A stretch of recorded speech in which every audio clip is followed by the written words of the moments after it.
Hoy día vamos a desarrollar en este video la segunda sesión del curso correspondiente a la presentación en tablas y gráficos del análisis estadístico y ver algunas situaciones en las cuales se cometió errores en la presentación de gráficos estadísticos, ¿no? En artículos que se publicaron en revistas biomédicas.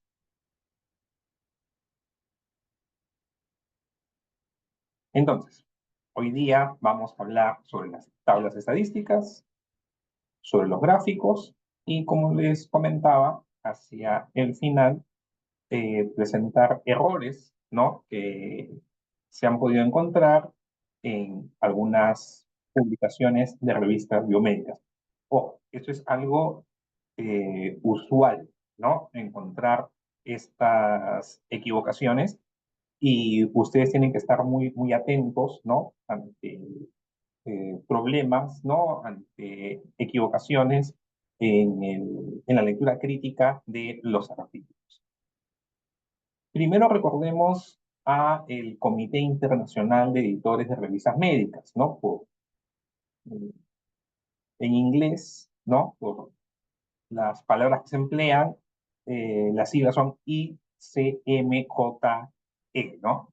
International Committee of Medical Journal Editors, ¿no? Entonces, es el Comité Internacional de Editores de Revistas Médicas.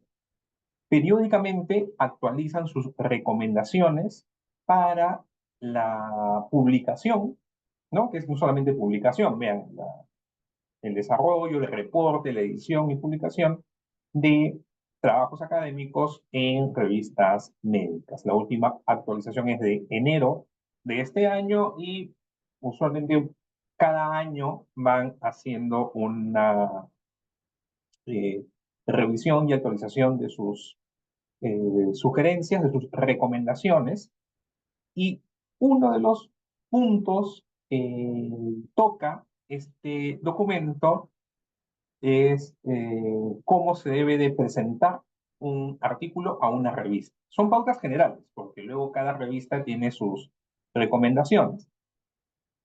Y cuando vemos en estas recomendaciones la sección de resultados, ahí se habla tanto de tablas como de gráficos estadísticos.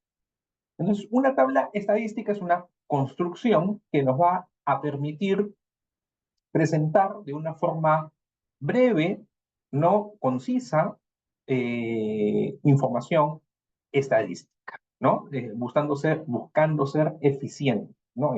En poco espacio, la mayor cantidad posible de información. También las tablas en los artículos nos permite disminuir lo que es la cantidad de texto, porque si todo lo describiéramos a manera de texto, pues ocuparía mucho más espacio. Las recomendaciones nos dicen que tenemos que seguir las indicaciones de cada revista. Por ejemplo, si ustedes publican una investigación en Anales de la Facultad de Medicina, tienen que seguir las pautas de Anales.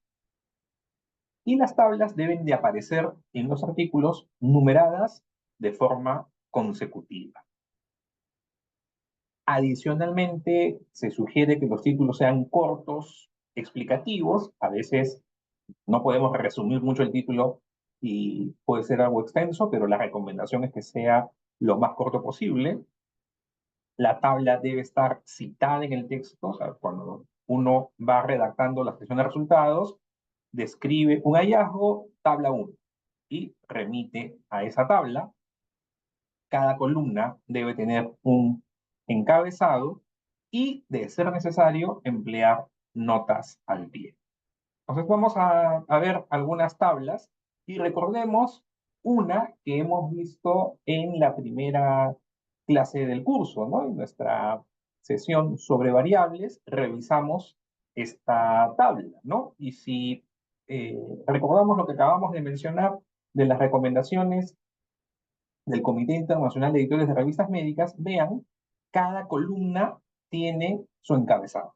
Sabemos, ¿no?, que a quienes representan, ¿no?, cada una de estas columnas en la tabla. Entonces, eso es importante. No debería de haber una columna que no sabemos a qué grupo, ¿no? A quién está señalando, ¿no? Para poder conocer de este grupo los análisis que luego se presentan. Y tenemos las notas al pie, ¿no? Vean cómo hay unos símbolos que me ayudan a identificar, ¿no? Si encuentro un asterisco en la tabla, ya sé qué significa ese texto. Por ejemplo, aquí estamos viendo este símbolo que me lleva a una nota al pie de tabla y aquí la encuentro, ¿ok? Y tienen que seguir las pautas de cada revista, cómo van a poner las notas al pie. Ese es un ejemplo de una tabla porque no es que sea muy inusual, lo van a observar y a veces es necesario. Ojo, este no es o sea, es un ejemplo correcto. Vean la extensión de la nota al pie. ¿Ya? No estoy diciendo de que la mayoría de tablas tengan notas al pie así de extensas. Lo que les estoy comentando es que no va a ser raro. O sea, no es de que esto lo encuentran en uno de cada 1000 artículos que van ustedes a leer. No, lo van a identificar. Entonces, si es que es necesario aclarar ciertos tópicos, pues se ponen las notas al pie siguiendo, reitero, las pautas que dé la revista en relación a cómo hacer las llamadas. Lo que sí no se aconseja, vean acá lo que les estoy, vean, perdón, escuchen lo que les estoy comentando, no se aconseja usar números para las notas al pie. O sea, que acá haya un 1, un 2, un 3 y acá luego encuentre el 1, 2, 3, ¿no? En los símbolos, porque los números se emplean para las referencias bibliográficas en un artículo. Entonces, según el estilo del Comité Internacional de Editores de Revistas Médicas, ¿no? Lo que se emplean son símbolos, a veces se emplean letras. Y aquí tenemos una tabla donde les consulto, ¿no? ¿Esa tabla está bien elaborada? Bueno, desde el punto de vista, si no, eh, vamos a las formalidades, por ahí alguien podría decir que sí. Sin embargo, habíamos dicho que la tabla ayuda para reducir el texto, ¿no? Para ser eficientes. Y aquí es al revés, porque lo que se muestra como resultado en esa tabla podría ser escrito más bien en tal vez una línea, máximo 2 líneas en un artículo. Y esa tabla está ocupando más de 2 líneas. Entonces, no abusemos tampoco de la presentación con tablas. En este caso, hay una mala construcción de la tabla, no por si las líneas hay verticales o horizontales, porque eso depende del estilo de la revista, ¿ya? Aquí lo que quiero llamar la atención es que tenemos una categoría que dice menos de 1 milímetro y otra categoría que dice más de 1 milímetro, menor, mayor. Y los pacientes que tienen 1 milímetro, ¿no? de engrosamiento, pues aquí hay un error. O este primer grupo es menor o igual a 1, o este segundo grupo es mayor o igual a 1. ¿Ya? Eso es usual, o sea, un error frecuente, no, eh, no ser exhaustivos y no abarcar todos los valores que puede tener una variable cuantitativa cuando ha sido categorizada. ¿Ya? Este es un error que suele suceder cuando se categoriza una variable cuantitativa, ¿no? Hay una mala categorización. Esa es una tabla, ¿no? Que también tiene un error, porque aparentemente sería una tabla de contingencia, pero en realidad no lo es. Esa es una tabla que me muestra una distribución de frecuencias de los diferentes hospitales, ¿no? Cuántas personas hay de cada uno de los hospitales Porque, por ejemplo, el Hospital Regional de Ayacucho, ¿ok? No lo vamos a encontrar en Lima, no lo vamos a encontrar en Pucallpa. Entonces, aparentemente es una tabla de contingencia, pero no lo es. Y lo mismo, el hospital de Pucallpa no está en Lima ni en Ayacucho, el hospital de Yarinacocha no está ni en Lima ni en Ayacucho, el hospital 2 de Mayo solamente es en Lima, y en fin, ¿no? Entonces, esta es una mala construcción de tabla. En este caso, la tabla podríamos decir que está bien elaborada, podríamos decir, pero aquí el error es el, el uso que se le está dando, más que el uso, con cuántos decimales se está trabajando. ¿Ok? Usualmente, cuando se presentan los valores P, que vamos a ver en pruebas de hipótesis más adelante en el capítulo de inferencia, solemos trabajar con 3 números decimales para los valores P. Aquí se están poniendo hasta 6 cifras decimales. Y eso no es lo habitual, no es lo recomendable. ¿Ya? Y en las otras variables, vean, se está poniendo edad, talla, peso y MC. Trabajar con 2 decimales para la media, 3 decimales para la desviación estándar, tampoco es lo usual, ¿no? Para variables, ¿no? Que tienen decenas, ¿no? Un decimal basta. Tal vez para la talla sí, 2 decimales es adecuado para la talla. Ni siquiera tal vez, ahí recomendable, ¿no? 2 decimales para la talla, pero para la edad, para el peso, para el índice de masa corporal, no es lo usual. Y en el caso de la media que se está representando en esta tabla, esta X no es el símbolo de la media.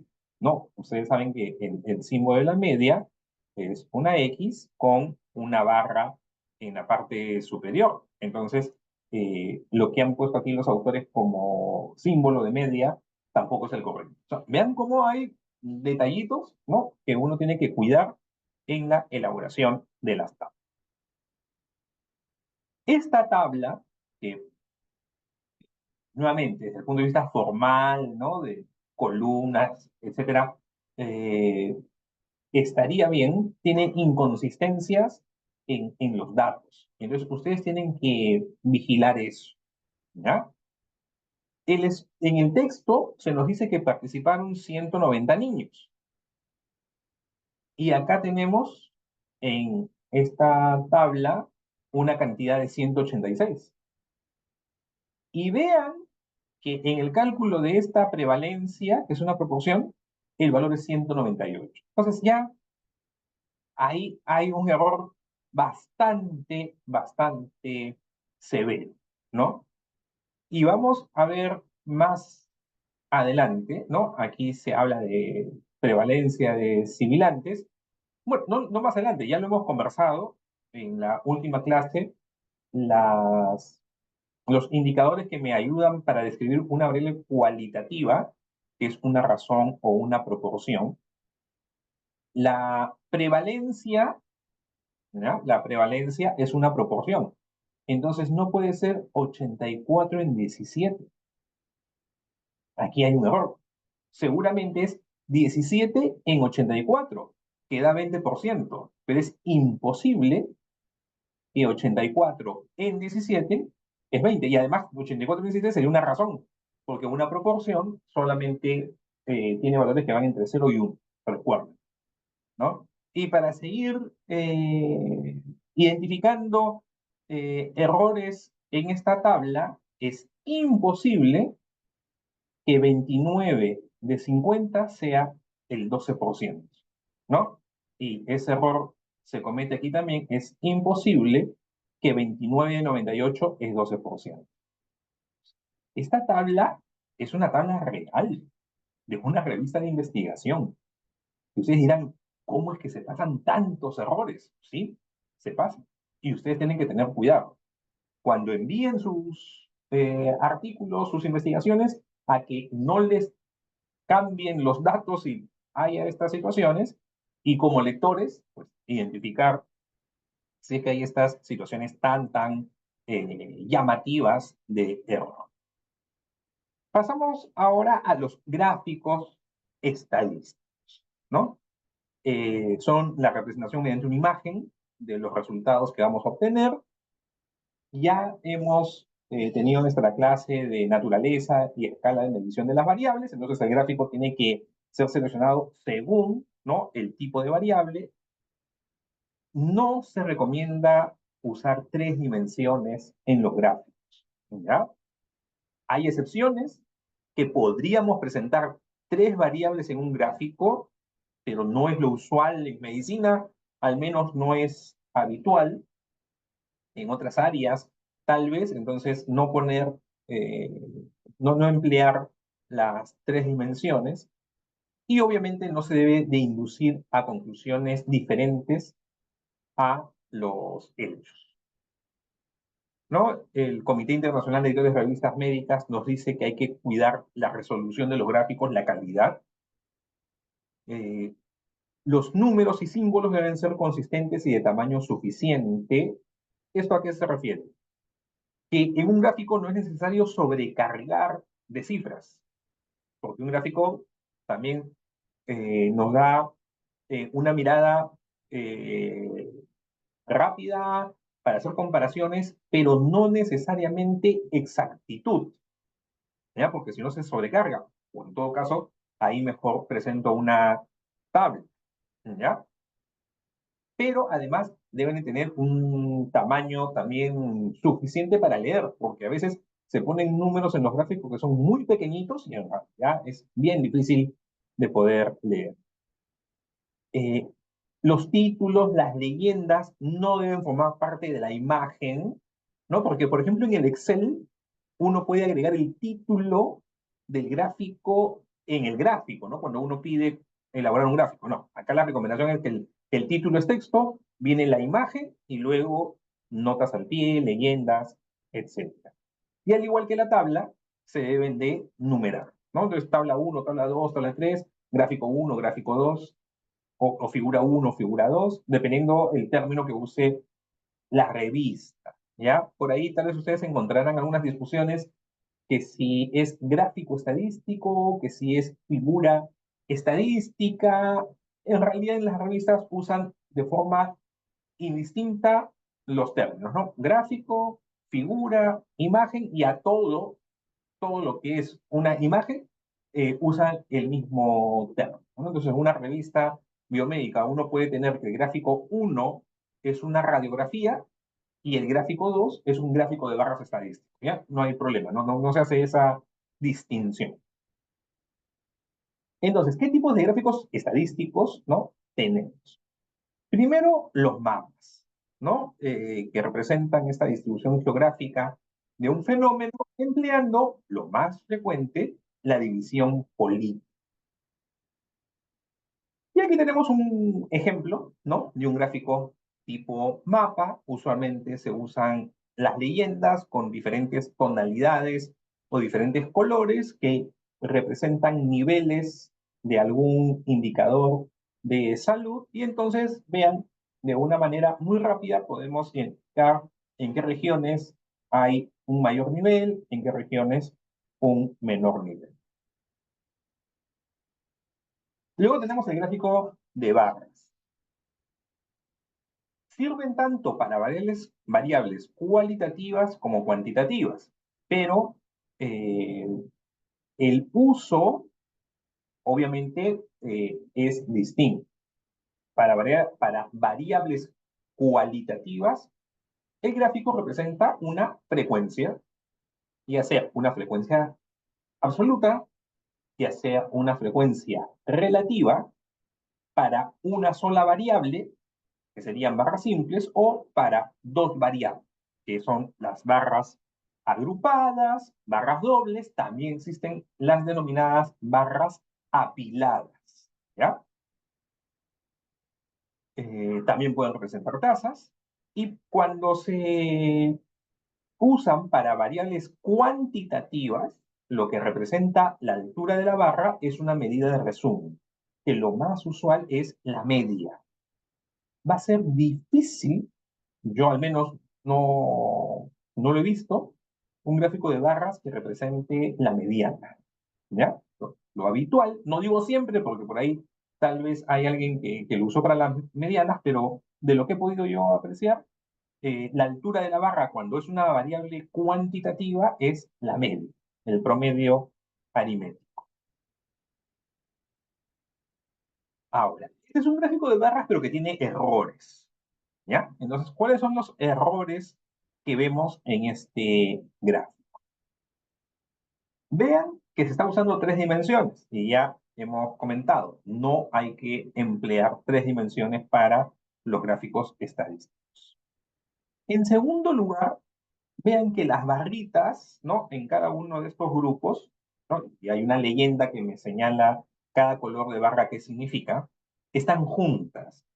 Y si somos estrictos, ojo, si somos estrictos, estas barras deben tener una separación. Porque tradicionalmente el gráfico que tiene las barras juntas es el histograma, ¿ya?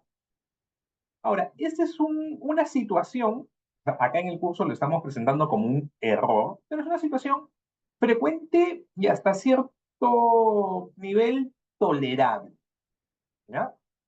Mi sugerencia es que separen las barras, pero si, digamos, por X circunstancias ven un gráfico de barras dobles, ¿no? O sea, agrupadas, con las barras juntas, bueno, es un error, vamos a decirle, menor. Lo que sí, en un gráfico de barras, si consideramos poner el valor, ¿no? Que representa cada una de las barras, la sugerencia es que esa cifra esté dentro de la barra, no por encima. Y por último, si usamos los valores, ya no es necesaria la presentación de las líneas de división del eje, ¿no? En este caso del eje de las coordenadas, porque sobrecarga la imagen, ¿no? Una recomendación para los gráficos estadísticos es que sean lo más simples posibles, que no sean muy compleja su lectura.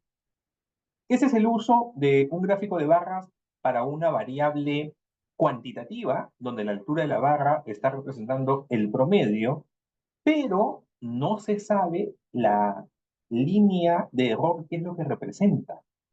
¿Es la desviación estándar? ¿Es el error estándar? ¿Máximo mínimo? ¿Un intervalo de confianza? Entonces, ese es un error. Vean aquí cómo en este gráfico que sí está bien, se está señalando qué es lo que representa la línea, ¿no? De error que está sobre las barras, ¿no?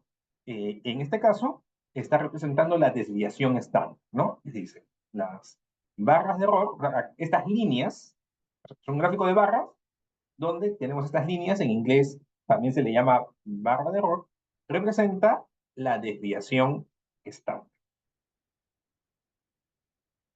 Otro tipo de gráfico es el circular, se emplea para variables cualitativas. A ver, ¿puede emplearse para una variable cuantitativa categorizada?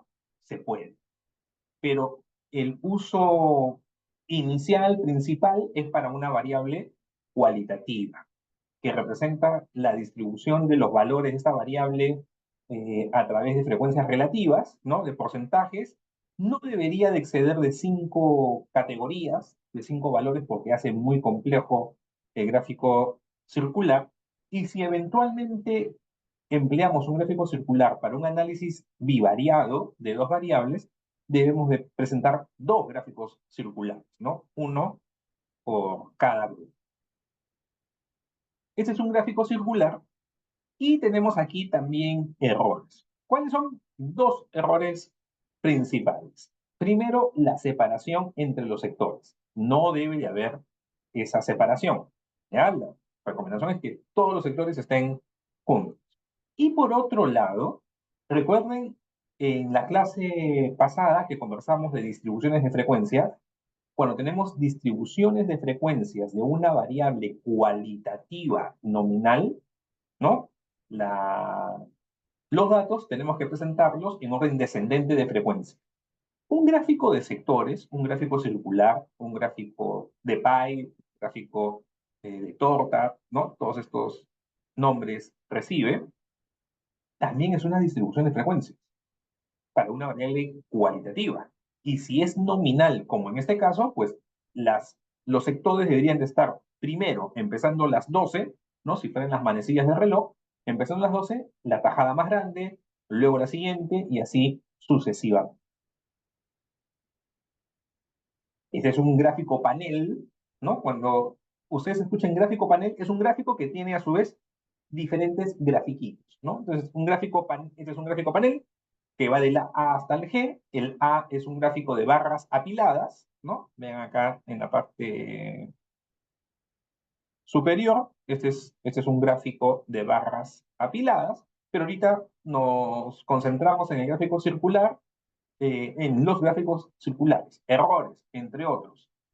El uso de las tres dimensiones, ¿no? No debe de emplearse tres dimensiones y no se debe usar siglas. Ojo, esto de las tres dimensiones de siglas no solo es para el gráfico circular, en general.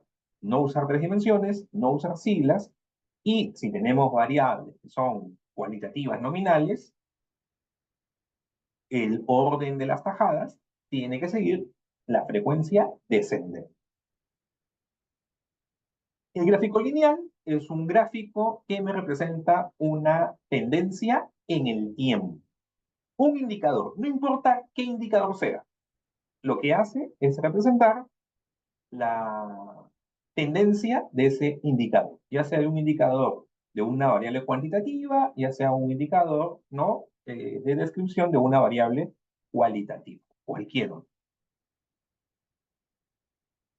El gráfico de dispersión, ¿no? Es un gráfico que se emplea para eh, visualizar la relación que puede haber entre dos variables cuantitativas, entre dos variables numéricas.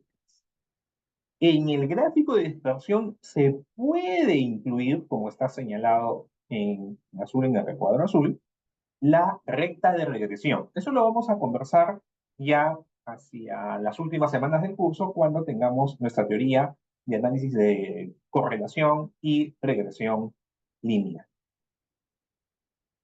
En algunos diseños, ¿no? Como el estudio ecológico, ese es un gráfico de dispersión en el marco de un estudio ecológico, pero no solamente en los ecológicos, pero lo habitual es en estudios ecológicos, hay la opción, ¿no? De etiquetar el punto, ¿ya? Pero hay que ver si esto no sobrecarga el gráfico, ¿ok? Y esto sí es muy importante en un gráfico de dispersión. En el gráfico de dispersión, si es razonable asumir que una de las variables es la dependiente y otra la independiente, la variable dependiente se ubica en el eje de las ordenadas y la variable independiente en el eje de las abscisas. El histograma es un gráfico estadístico muy empleado en el análisis exploratorio de datos, pero poco frecuente en el reporte en las revistas. Vuelvo a decir, el histograma es muy usual, incluso obligatorio, diría yo, en el análisis exploratorio de datos. O sea, en ese análisis descriptivo inicial para ver cómo se comporta mis datos, cómo se comportan mis variables. Cuando tengamos la clase de distribución normal, ahí vamos a volver a ver el histograma. Pero en los artículos no es tan frecuente, no es tan usual, porque ocupa mucho espacio para describir solamente una variable. Entonces, no esperen encontrar muchos histogramas en artículos, pero en sus análisis todos ustedes tienen que construir su histograma. Entonces, nos muestra la distribución de una variable cuantitativa continua. El gráfico de cajas ya lo conocemos, ¿no? Ya hemos hablado de él. Sirve también para representar una variable cuantitativa continua, puede ser también discreta. Este gráfico lo presentamos en la clase anterior y la, lo característico, ¿no? Lo clave de un gráfico de cajas es que se construye en función a los cuartiles, ¿ya? Eso usted ya lo conoce. El gráfico de Kaplan-Meier, tal vez hasta ahora en la carrera no han visto un gráfico de Kaplan-Meier en algún seminario cuando han usado un artículo por ahí, pero en clínica es muy frecuente, ¿no? Cuando lleven sus cursos de clínica y lean sus investigaciones, bien usual que se presenten gráficos de Kaplan-Meier, y el gráfico de Kaplan-Meier es un tipo de gráfico lineal. Vean, es un gráfico lineal que representa o sirve en lo que se denomina análisis de supervivencia. ¿Ok? En el curso no vamos a tener la oportunidad de realizar este tipo de análisis, pero en clínicas, ¿no? Digamos, cuando lean sus artículos, van a encontrarlos, y entonces sí les sugiero que luego con calma puedan leer un poquito sobre lo que es análisis de supervivencia. Y el forest plot es otro gráfico que ustedes van a encontrar eh, en sus cursos de clínica cuando lean las revisiones sistemáticas en las cuales se hizo un metaanálisis. Entonces, el forest plot es la representación gráfica de un metaanálisis. ¿Ya? En epidemiología vamos a volver a hablar de los forest plot, y ahí vamos a profundizar más en todos los elementos que tiene un forest plot. Por ahora, sí sepan que es la representación gráfica del metaanálisis dentro de una revisión sistemática. Y ahora vamos a ver algunos errores, ¿no? En gráficos que se publicaron en artículos de revistas biomédicas. Aquí, en este gráfico de barras apilada, ¿no? Es un gráfico de barras apilada. El principal error son la cantidad tan numerosa de categorías que incluso los colores no se diferencian bien uno de otro, entonces no es una buena idea presentar un gráfico así, ¿no? Tal vez los datos se llevan a una tabla y es mucho más entendible. Este es un gráfico lineal donde las líneas están muy apretadas, ¿no? No es legible. Y podemos decir de que todo ese espacio superior, vean, todo ese espacio superior no se está empleando. Entonces, la escala, ¿por qué se llevó hasta 600 cuando la escala tal vez podía llevarse a 350, 320, y se podría haber diferenciado mejor? Y en los gráficos estadísticos, ¿no? Ese es otro detalle, tienen que estar rotulados los ejes. Este eje de las ordenadas, ¿qué representa? Estos números, 100, 200, 600, ¿es una frecuencia absoluta? ¿Es una tasa? ¿Es una prevalencia? ¿Qué es? No lo sabemos. Entonces, tiene que estar rotulado el eje. Una, podemos decir excepción, porque se sobreentiende, ¿no? ¿Qué representa el eje? Es cuando tenemos los años. O sea, esos, digamos, todos entendemos que acá el eje de las abscisas está representando el tiempo en años. Pero, digamos, si quieren ponerle aquí años en el eje, no está mal. Vean ese gráfico circular. En 3D, más de 5 sectores. Los sectores están separados y se está empleando para una distribución de frecuencia simple de una variable cuantitativa de la edad. Y el gráfico de sectores se emplea principalmente para variables cualitativas. Y si es para una variable cuantitativa, pues esta se categoriza. Pero una distribución de frecuencia simple de una variable cuantitativa con tantos valores no es el uso de un gráfico de sectores.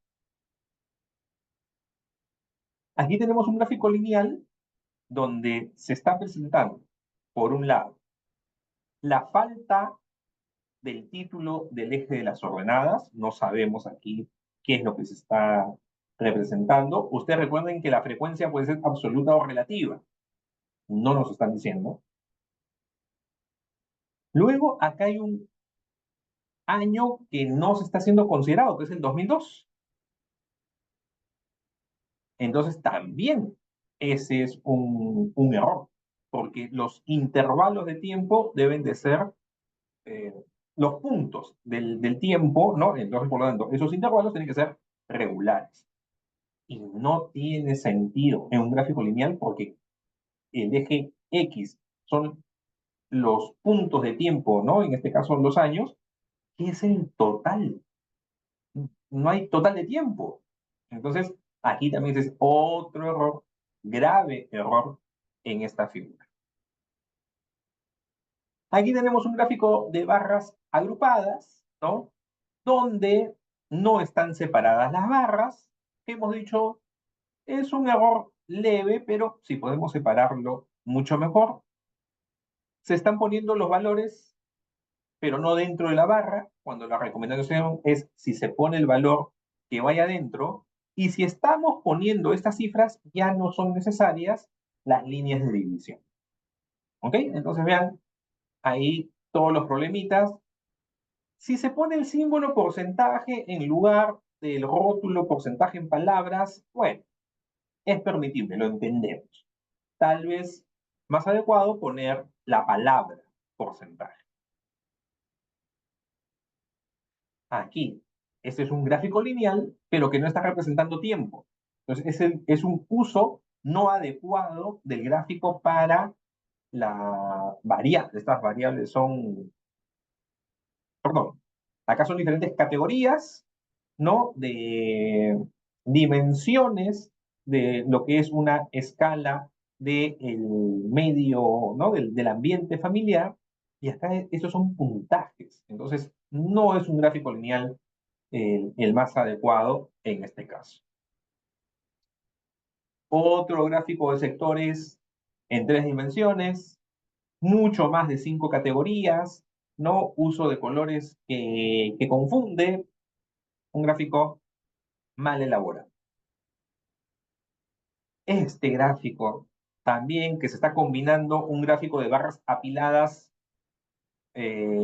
horizontales con un gráfico de sectores. O sea, a veces se puede, ¿no? Poner dos tipos de gráfico con información que se complementa, pero aquí esta tajada está distorsionando lo que es el gráfico circular, ¿no? Esta tajada en color marrón, ¿no? Es comparada con esta verde, no es 36 y 63%. Obviamente acá está distorsionado acá el tamaño y estas barras apiladas, ¿no? En las regiones donde la frecuencia ha sido menor, no permite diferenciar entre años, ¿no? Porque los colores de la leyenda son los años, ¿no? Y estas cifras que están fuera de las barras, pero es el acumulado de diferentes años, o sea, mucha información que se trata de incluir que no ayuda. Otra vez un gráfico de barras en 3 dimensiones, muchas categorías con la leyenda ahí al costado, para unas frecuencias que en realidad son pocas, 3 pacientes, 2 pacientes, esto puede presentarse mucho mejor en texto y no en un gráfico. Otra vez 3 dimensiones, vean lo frecuente, porque a veces visualmente nos agrada usar las 3 dimensiones, pero no es lo que debe de recomendarse. Aquí las barras están juntas, deberían de estar separadas, y el gran problema. Vean, este 92,7%, el 100% pues sería 40 y tantos, ¿no? 10 sería 22. O sea, este 22%, si está junto a esta barra, ambos deberían de sumar el 100%, ¿no? Entonces, si ese es 92, este 22, ahí hay algo que no cuadra, ¿no? Que no funciona. Y en este otro grupo, esta barra pequeñita es 44, que ese sería 56, no, este, no se llega a comprender estas cifras, ¿no? Y este eje sería la frecuencia absoluta, ¿no? Y entre paréntesis está el porcentaje, muy mal este gráfico. Esta imagen, que sería un gráfico lineal, ¿no? Porque es el tiempo de 0 a 30 días, lo primero que llama la atención es que solamente hay 2 puntos. Y cuando uno quiere ver una tendencia en el tiempo, mínimo espera ver 3 puntos, ¿no? Entonces, ahí nomás ya una observación. Y lo otro, hay que, vean que errores que estamos detectando en tablas, en gráficos, hay que analizar también el texto. Esta, eh, la gravedad clínica que está representada aquí, se ha empleado una escala cualitativa ordinal. Si nosotros eh, trabajamos con una variable que es cualitativa ordinal, no podemos, no debemos calcular un promedio. Estos valores 10,4, 10,14, 9,6 es un promedio, ¿no? Este valor 7, 0,6, 0,14 son promedios. Entonces, se hace un mal análisis en función a la escala de medición de la variable. Una variable ordinal no podemos calcular un promedio. Un promedio es para variables cuantitativas, ¿ok? No para variables cualitativas ordinales. Y eso es también no infrecuente este error. Tienen que tener ustedes cuidado. Aquí, una situación que hasta ahora no hemos comentado, pero que es de las primeras que uno tiene que estar atento, donde en qué valor está empezando el eje de las ordenadas. ¿Ya? El eje de las ordenadas debe de empezar en 0. Aquí está empezando en 195. Y lo que se hace está magnificando esta diferencia entre los grupos. ¿Ya? Entonces, el eje debe empezar en 0. O en todo caso, cortar el eje. Se empieza en 0, se ponen 2 rayitas en el eje y luego las cifras, pero se avisa al lector que estamos cortando el eje. Y aquí es un uso inadecuado. Ahorita tal vez no lo van a comprender. Ese es un gráfico de barras, pero se está haciendo un análisis de correlación y no se representa un análisis de correlación con un gráfico de barras. ¿Ya? Entonces, cuando lleguemos a la clase de correlación y regresión lineal, ya hemos visto al inicio lo que es el gráfico de dispersión. Acá lo que se ha buscado es representar el valor del coeficiente de correlación, pero no es la forma adecuada. Entonces, con esto estamos eh, concluyendo esta sesión. Gracias por su atención.